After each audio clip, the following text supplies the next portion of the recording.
Today, we are breaking down a really unusual and massive food recall from a company called Gold Star Distribution. We're going to cut right through all the noise and give you the clear, practical info you need to know to keep your family safe. That's the big question, right? And in this explainer, we're going to give you the exact tools to figure that out. We're just going to focus on the facts here. What went down, what it actually means for you, and exactly what you need to do next. All right, let's get straight to it. First, we're going to talk about why this recall is so different from the ones you usually hear about. Then, we'll pinpoint exactly who and what is affected. After that, we've got a super simple 3-step action plan for you. And finally, we'll look ahead at what it's going to take for things to be safe again. Okay, first things first. It is absolutely crucial to get your head around this. This is not your typical brand recall. Understanding this one key detail makes everything else make a whole lot more sense. So here's the main difference. Normally a recall happens because one company messes up at their factory, like a bad batch of peanut butter comes off the line. But that's not what happened here. The problem wasn't at any of the brand factories. Nope, it was at a distributor's warehouse, a middleman, that stored products for tons of different brands. So it's less like one bakery having a bad day and more like a single contaminated storeroom that supplied dozens of totally different bakeries. And here's why that's so important. The products themselves, the Pringles or the Jif peanut butter, they were probably perfectly fine when they were made. The issue was the disgusting, insanitary conditions where they were being stored before they ever got to the store shelves.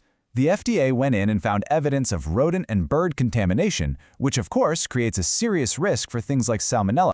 And here's the part that really makes you wonder what's going on. This isn't a new problem for them. In fact, this is the second time the FDA has flagged this exact same facility.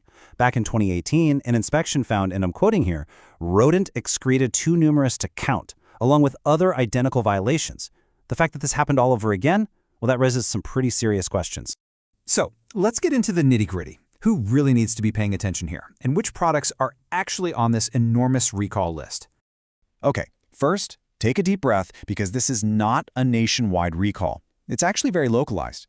The contamination issue affects products that were sent to 54 specific stores. And as you can see, the huge majority of them, 53 to be exact, are in Minnesota.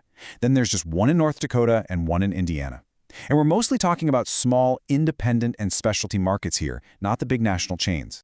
Now, because this all went down at a central warehouse, the list of affected products is just gigantic. It's literally 44 pages long. It covers hundreds of different shelf-stable items. I mean, we are talking about everything from snacks like Pringles to pantry staples like Jif peanut butter and rice. It even includes over-the-counter medicines like Tylenol and, yes, even pet food. Basically, if it's sat on a shelf in that warehouse, it's potentially at risk. Now, it's just as important to talk about what's safe. So if you bought frozen or refrigerated stuff from these stores, you are totally in the clear. Those items have a completely separate supply chain and they never went through that contaminated warehouse. Also, if you bought these same brands from a big national retailer that is not on that FDA's 54-store list, your items are also safe. Okay, this brings us to the most critical part of this whole explainer, your personal action plan. What do you need to do right now? We've boiled it all down to 3 really simple steps. Step 1. Check the store. Did you buy the item from one of those 54 specific stores on the FDA's list? If the answer is yes, you move on to step 2. Match the item. You'll need to check the FDA's massive 44-page product list and see if your specific product, the brand, the size, the UPC code is on there. If you've got a match on both the store and the item, it's time for step 3. Destroy the product.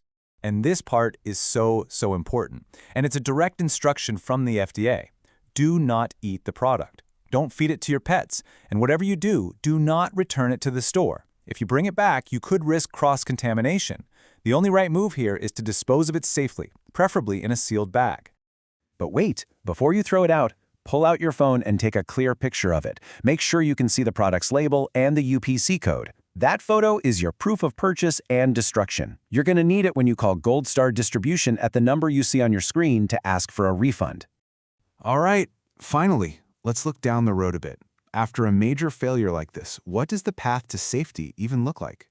And when can people start to trust that products from these stores are okay again? Well, this is not a quick fix. This is a long and very rigorous process that is probably going to take months. First, all 54 of those stores have to pull every single recalled item off their shelves. Then, the Gold Star warehouse itself has to be completely overhauled. We're talking deep cleaned, pests totally eradicated, and brand new safety rules put in place. After all that, the FDA has to come back in and do a painstaking re-inspection. And only if the facility passes that inspection with flying colors will it be cleared to operate again. And, that really leaves us with a final, really important question.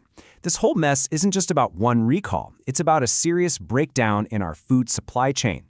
And given that this facility has a history of repeat violations, it raises a tough question.